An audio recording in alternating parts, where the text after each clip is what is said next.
अस्सलाम वालेकुम class. Our next chapter is kinetic theory of gases.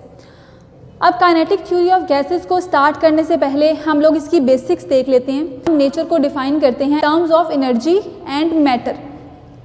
हमारी जो यूनिवर्स है उसमें दो चीज़ें एग्जिस्ट करती हैं। एक हमारे पास है, या हम नेचर की बात करें तो नेचर में दो चीज़ें एग्जिस्ट करती हैं। फर्स्ट वन हमारे पास है मैटर और सेकंड वन एनर्जी। तो जो मैटर है वो सबसे ज़्यादा इम्पॉर्टेंट होता है। अब मैटर को हम लोग डिफाइन करते हैं anything that occupy space and have mass, उसे हम लोग क्या कहते हैं, मैटर। मैटर को हम लोग क्लासिफाई करते हैं 7 कैटेगरीज में या 7 स्टेट्स में, जिसे हम 7 स्टेट्स ऑफ मैटर कहते हैं। 7 स्टेट्स ऑफ मैटर। अब जो मैटर की 7 स्टेट्स हैं उसमें से 4 स्टेट्स हैं क्लासिकल और बाकी 3 हमारे पास क्वांटम स्टेट्स हैं। अब जो 4 क्लासिकल हैं उसमें से भी 3 हमारे पास बेसिक्स हैं या फंडामेंटल हैं और बाकी की जो हैं वो हमारे पास क्वांटम है।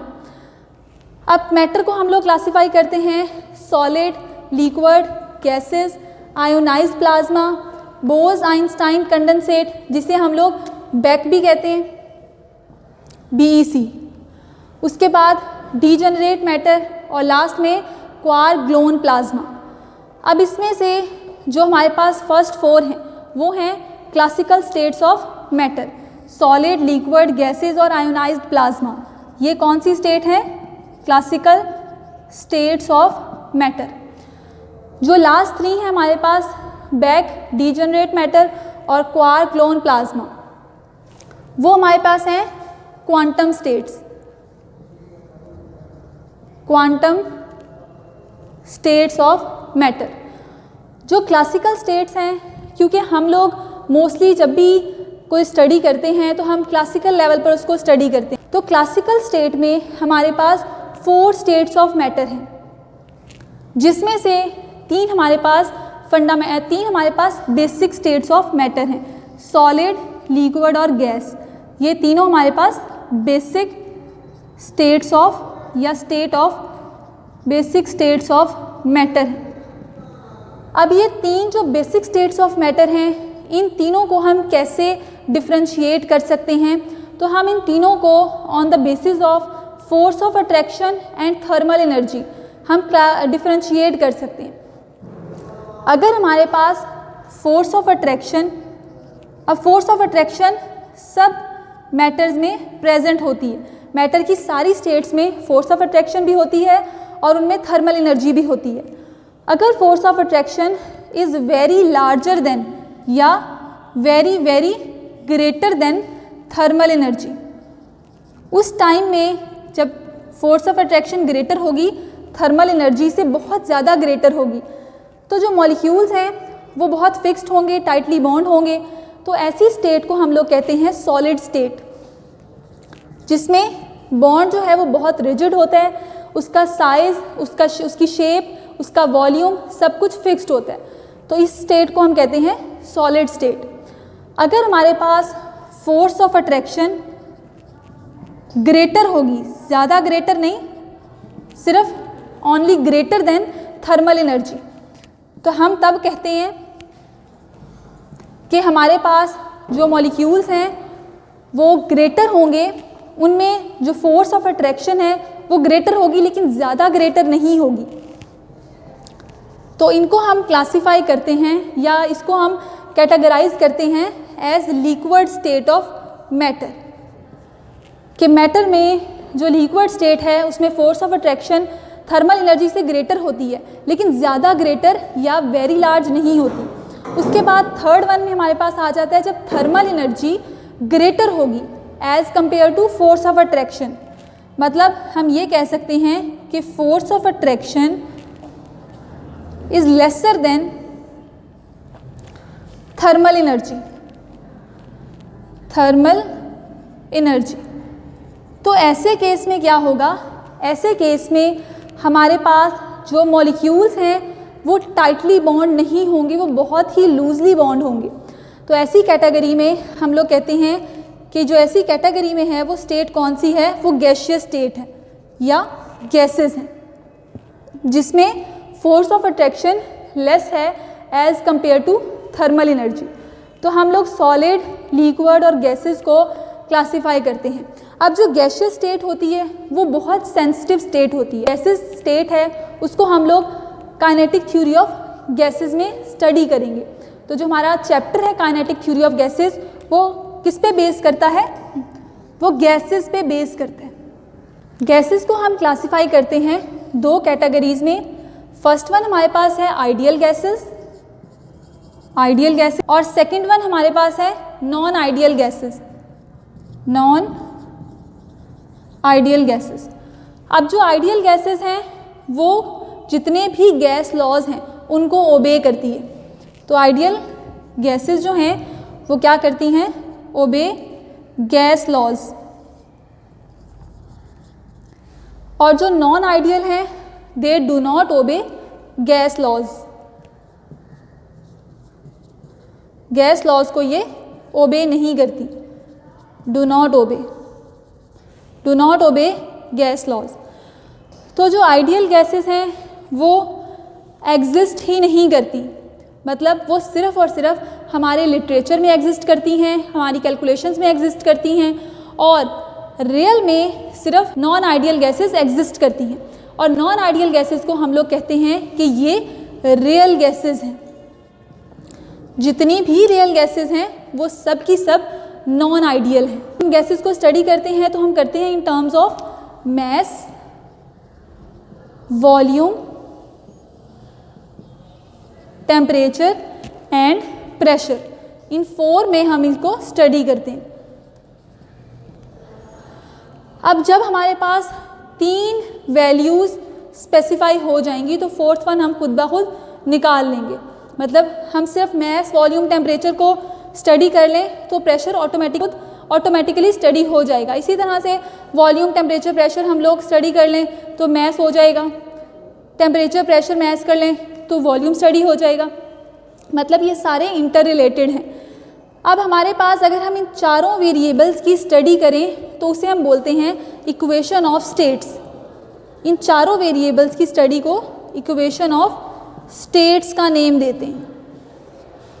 अब हम लोग देखते हैं काइनेटिक थ्योरी ऑफ गैसेस के जो इम्पोर्टेंट पोस्टुलेट्स हैं वो कौन कौन से थे। थ्योरी ऑफ गैसेस को 1848 से 1898 तक जाउल, क्लॉजियस और मैक्सवेल ने फॉर्मुलेट किया था, जिसके इम्पोर्टेंट पोस्टुलेट्स क्या थे।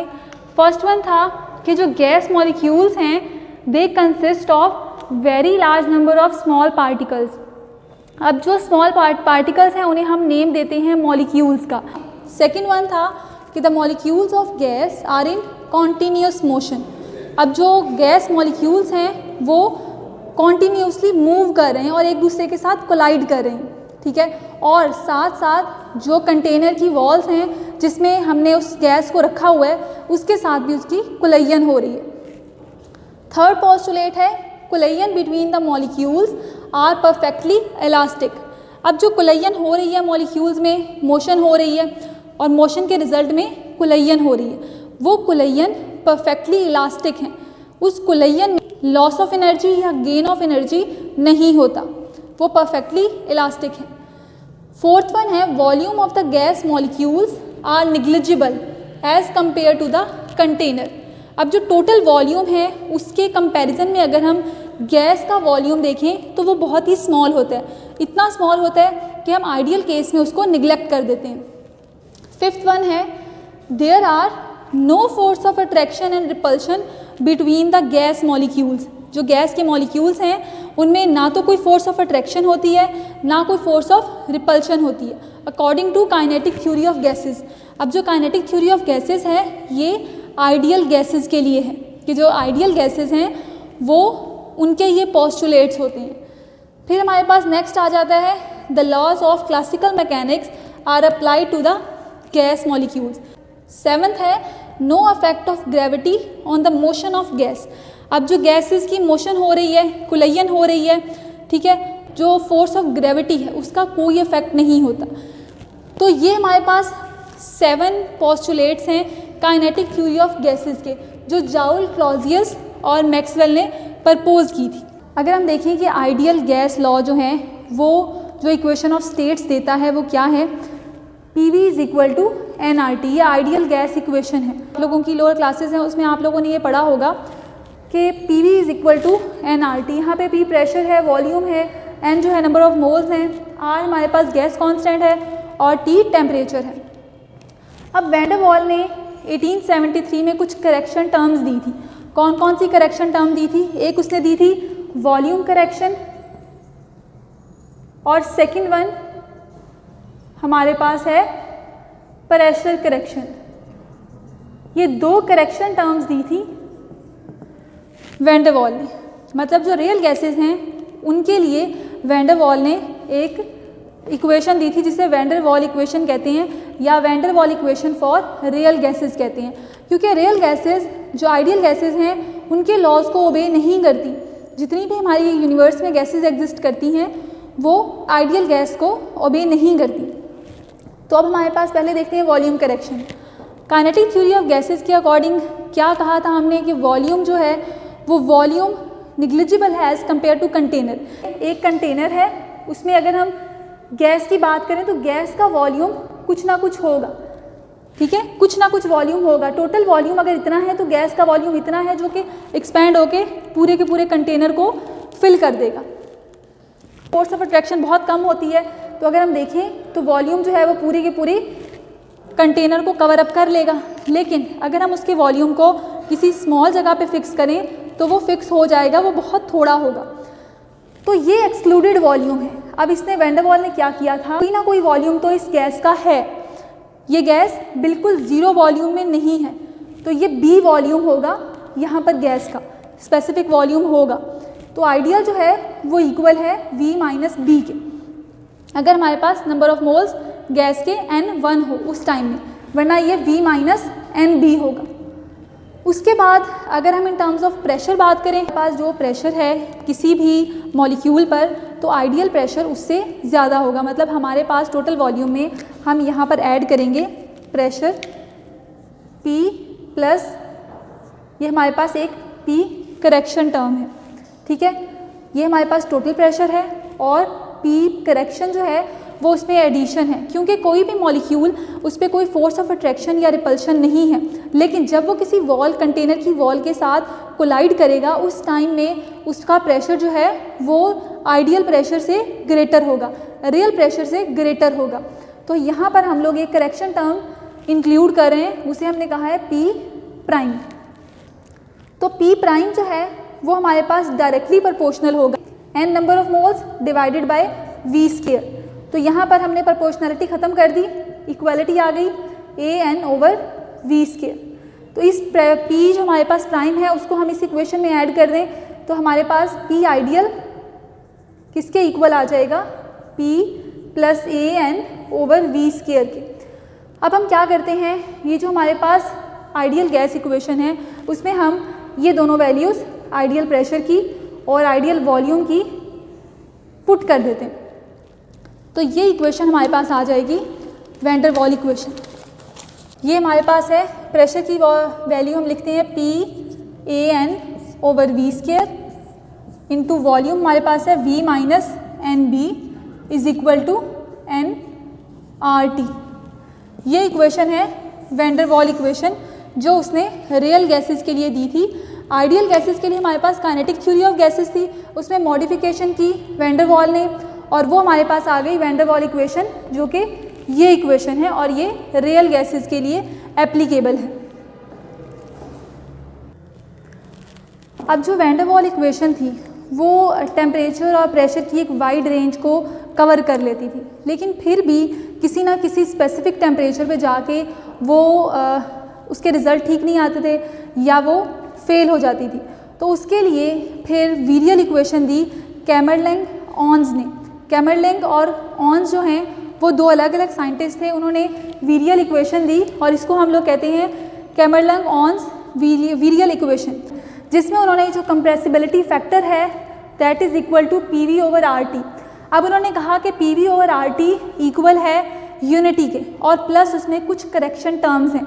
PV इज ओवर RT जो हमारे पास कंप्रेसिबिलिटी फैक्टर है उसको उन्होंने इक्वल किया कुछ यूनिटी के और plus some correction factors PV over RT is equal to 1 plus ये कांस्टेंट है T ओवर हमारे पास है RT, ठीक है, ये फर्स्ट करेक्शन फैक्टर है। सेकंड हमारे पास है C into T over RT और यहाँ पर प्रेशर है, यहाँ पर P स्क्वायर है plus D into T over RT, यहाँ पर P क्यूब है और प्लस सो ऑन। तो ये हमारे पास आ गई है इक्वेशन नंबर 1। ये कैमरलंग और ऑन्स ने ये इक्वेशन दी थी, करेक्शन फैक्टर्स ऐड किए थे कंप्रेसिबिलिटी फैक्टर में। तो अब हम इसको सिंप्लीफाई कर लेते हैं। इसको सिंप्लीफाई किस तरह से करेंगे, इस RT को हम दूसरी तरफ ले जाएंगे तो ये हो जाएगा PV इज इक्वल टू यहाँ पे RT मल्टीप्लाई हो गया plus B into T P over RT और ये जो RT था ये इस तरफ आके इस RT से मल्टीप्लाई हो गया plus C into T P square over RT। वो वाला RT क्योंकि ये दरमियान में प्लस आ रहा है तो ये सबके साथ मल्टीप्लाई होगा RT और प्लस सो ऑन। ये इक्वेशन नंबर 2 है। अब यहाँ पर देखें कि ये RT इस RT से कैंसिल हो गया, ये RT इस RT से कैंसिल हो गया और आगे वाले RT भी इसी तरह से कैंसिल आउट हो जाएंगे।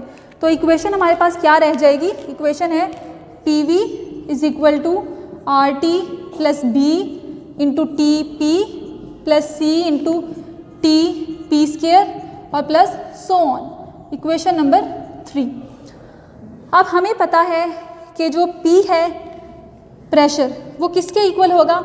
आइडियल गैस इक्वेशन को अगर हम रिकॉल करें तो PV is equal to nRT था, नंबर ऑफ मोल्स 1 हो तो ये RT होगा और V को हम दूसरी तरफ ले आएँ तो ये इस तरह से आ जाएगा RT ओवर V।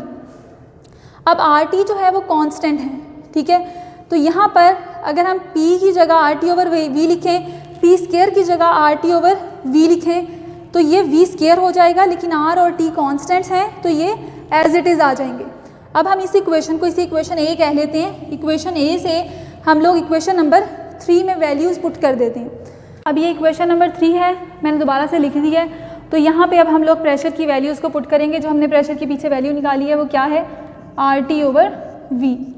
तो यहाँ पे इक्वेशन नंबर 3 में हम लिख देते हैं PV इज इक्वल टू, जहाँ जहाँ इस प्रेशर को हम चेंज करेंगे तो RT plus B into T, P की जगह हम लिखेंगे RT ओवर V, उसके बाद प्लस C इंटू T, यहाँ पे P स्क्वायर की जगह हम लिखेंगे RT ओवर V स्क्वायर और प्लस सो ऑन। तो ये इक्वेशन नंबर 4 आ गई। अब हम लोग क्या करेंगे, इस इक्वेशन में से RT को कॉमन ले लेंगे तो PV is equal to RT हमने कॉमन ले लिया, बाकी रह गया 1 plus B T plus C into T over, यहाँ पे भी V है और इधर भी V स्क्वायर है क्योंकि हमने कॉमन सिर्फ क्या लिया है RT, तो प्लस सो ऑन। ये हमारे पास आ गई इक्वेशन नंबर 5। अब हम लोग ये जो B है C है इसको हम रिप्लेस कर देते हैं वीरियल कोफिशिएंट के साथ। जो स्मॉल b है वो इक्वल होगा कैपिटल B या वीरियल कोफिशिएंट के, तो हम इसकी जगह पे लिख सकते हैं PV is equal to RT into 1 plus capital B T over V plus capital C, यहाँ पे कैपिटल C लिख रहे हैं, T ओवर V स्क्वायर और प्लस सो ऑन। मतलब जो नेक्स्ट हमारे पास D होगा, E होगा, F होगा वो भी कैपिटल हो जाएंगे। तो ये इक्वेशन नंबर 6 आ गई। अब जो हमारे पास वैन डर वाल इक्वेशन आई थी उसे हम यहाँ लिख लेते हैं। वो क्या थी, P plus A N over V square, ठीक है, into V minus N B is equal to RT। तो ये इक्वेशन हमारे पास हो जाएगी P plus A over V square into V minus B is equal to RT। अब ये हमारे पास इक्वेशन हो गई इक्वेशन नंबर 7। यहाँ से हम लोग PV की वैल्यू निकालेंगे और उसे कंपेयर करेंगे इक्वेशन नंबर 6 से जो हमने वीरियल इक्वेशन से निकाली थी। तो ये आ जाएगी P plus A over V square और इसको हम दूसरी साइड पे ले जाएंगे R T over V minus B.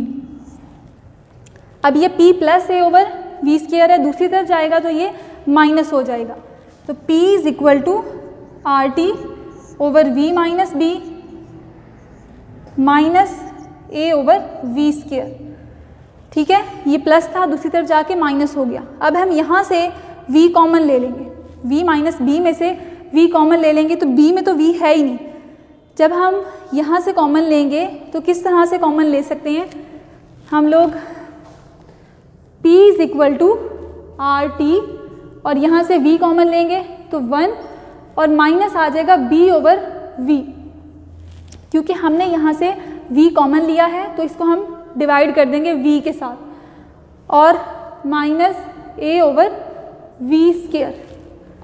ठीक है, अब यहाँ से दोनों तरफ से इधर भी v है इधर भी v है तो इन दोनों से हम v कॉमन ले सकते हैं। p is equal to R T, यहाँ पे हम पहले v ले लेते हैं, 1 ओवर v कॉमन ले लिया over 1 minus b over v minus a over v square.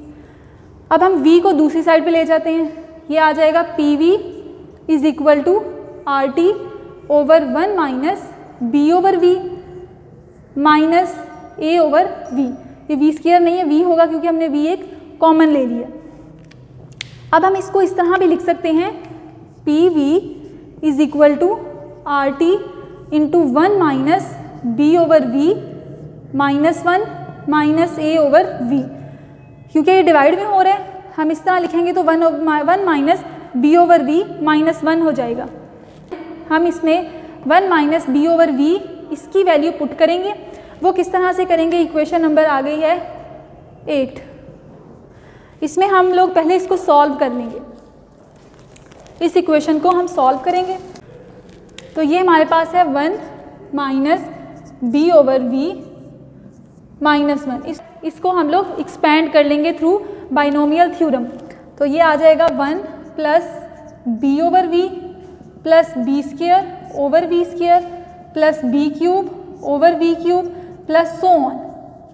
ये हमारे पास एक्सपैंड हो गया। ये वाली जो वैल्यू है इसको हमने थ्रू बाइनोमियल थ्योरम एक्सपैंड कर लिया। अब इस वैल्यू को इक्वेशन नंबर 8 में पुट कर दें तो ये आ जाएगी P V is equal to R T into, हम लोगों ने 1 माइनस बी ओवर वी की वैल्यू ये है, ये आ गई है, या ये पुट कर देते हैं, plus B over V plus B square over V square plus so on. ये हमने बी क्यूब और फिर b4 होगा b5 इस तरह, और साथ में क्या आएगा माइनस a ओवर v। तो ये आ जाएगा माइनस a ओवर v। अब ये इक्वेशन जो है इसमें माइनस a ओवर v को हम लोग इस ये जो ब्रैकेट है इसके अंदर लिख देते हैं। अब इस ब्रैकेट के अंदर लिखने से हमें इसमें क्या एडिशन करनी पड़ेगी, हम लोगों ने ये जो ब्रैकेट में है इसमें से आर टी को कॉमन लिया हुआ है। तो अगर आर टी को हम कॉमन लिया हुआ है तो इसमें से भी आर टी को कॉमन आना चाहिए। उसके लिए हम क्या करेंगे, हम इसको आर टी से मल्टीप्लाई भी कर देंगे और डिवाइड भी कर देंगे। जब हम इसे मल्टीप्लाई करेंगे डिवाइड करेंगे तो ये आर टी एक कॉमन आ जाएगा, जो डिवाइड करेंगे वो आर टी इसके साथ ही रहेगा। जैसे हम लोग यहाँ यहीं पे कर देती हूँ मैं, आर टी से इसे मल्टीप्लाई भी कर दिया और आर टी से डिवाइड भी कर दिया। तो अब इसको मैं इस ब्रैकेट के अंदर लिखूँगी, उस टाइम में क्या होगा, एक आर टी तो कॉमन आ गया, ऊपर वाला आर टी इसमें से कॉमन आ जाएगा, plus B over V minus A over V R T, ऊपर वाला आर टी इसमें से कॉमन आ गया। अब ये इसके साथ मल्टीप्लाई नहीं हो रहा, ये सिर्फ माइनस में आ रहा है। तो हमारे पास ये वैल्यू बहुत लंबी वैल्यू है, इनफाइनाइट वैल्यूज़ आएंगी इसमें। तो हम इस वैल्यू के बाद माइनस ए ओवर वी लिख सकते हैं, लेकिन मैं यहाँ पे स्टार्ट में ही लिख दिए minus A over V R T plus B square over V square और प्लस सो ऑन। ठीक है, ये हमारे पास आ गई है equation number 9।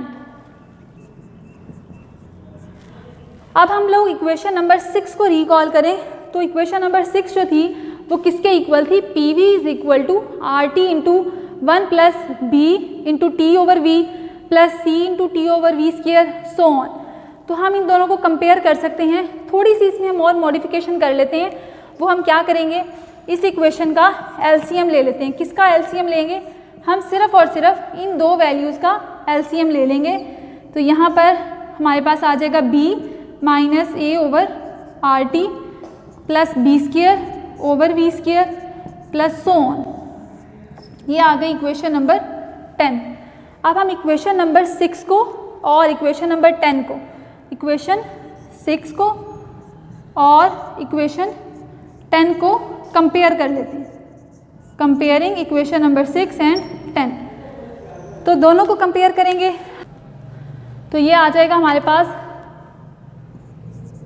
Are T into 1 plus B into T over V plus C into T over V square plus so on.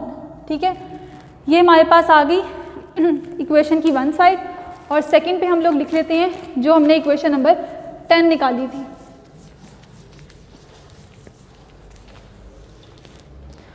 तो equation number 10 पे हम लोगों ने जो इक्वेशन निकाली थी वो थी R T into 1 plus B minus A over R T divided by V plus V square plus हमारे पास था B cube over V cube and so on. तो इस इक्वेशन में हम लोगों ने क्या करना है, इसको कंपेयर कर लेते हैं। तो आर टी हमारे पास इक्वल होगा, आर टी के ये दोनों कैंसिल हो जाएंगे, 1 भी 1 के इक्वल होगा। अब ये हमारे पास b इंटू टी जो है वॉल्यूम से कैंसिल हो गया, ये इक्वल होगा b minus A over R T के। इसी तरह से जो c इंटू टी है वो किसके ओवर वी स्क्वायर, जो वी स्क्वायर से कैंसिल हो गया, ये इक्वल होगा b स्क्वायर के। इसी तरह d जो है वो b क्यूब के इक्वल होगा, और इसी तरह ये चलता रहेगा। अब हम लोगों ने क्या करना है, जब हम बॉयल्स टेम्परेचर पे बात करते हैं तो बॉयल्स टेम्परेचर पे वीरियल इक्वेशन का सेकंड कोफिशिएंट, अब ये जो वीरियल इक्वेशन है ये इसका फर्स्ट कोफिशिएंट है, 1 इसका फर्स्ट कोफिशिएंट है, b इसका सेकंड कोफिशिएंट है, c इसका थर्ड कोफिशिएंट है, इसी तरह नेक्स्ट चलते जाएंगे। तो हम जब बॉयल्स टेम्परेचर पे बात करते हैं, बॉयल्स टेम्परेचर पे सेकंड वीरियल कोफिशिएंट 0 के इक्वल होता है। तो ये हमारे पास आ जाएगा 0 is equal to B minus A over R T. Temperature कौन सा है? Boyle's temperature. तो अगर हम बॉयल्स टेम्परेचर की वैल्यू को निकालें तो Boyle's temperature is equal to किसके इक्वल आएगा? पहले हम लोग इसको रीअरेंज कर लेते हैं। तो ये b is equal to A over R T B आ जाएगा। तो यहाँ से इसको रीअरेंज कर लेते हैं। बॉयल्स टेम्परेचर किसके इक्वल आएगा? Boyle's temperature is equal to A over R B. ये हमारे पास बॉयल्स टेम्परेचर आ जाएगा, जो कि इक्वेशन ऑफ कॉन्टीन्यूटी से निकला है, इक्वेशन ऑफ स्टेट से निकला है। इक्वेशन ऑफ स्टेट कौन सी है? वीरियल इक्वेशन। हमने जब वीरियल इक्वेशन को और वैन डर वाल इक्वेशन को कंपेयर किया तो हमारे पास बॉयल्स टेम्परेचर की वैल्यू निकली है। तो ये आज का हमारा लेक्चर था। इसमें अगर आपको कोई समझ नहीं आई चीज़ तो मुझसे आप पूछ लें।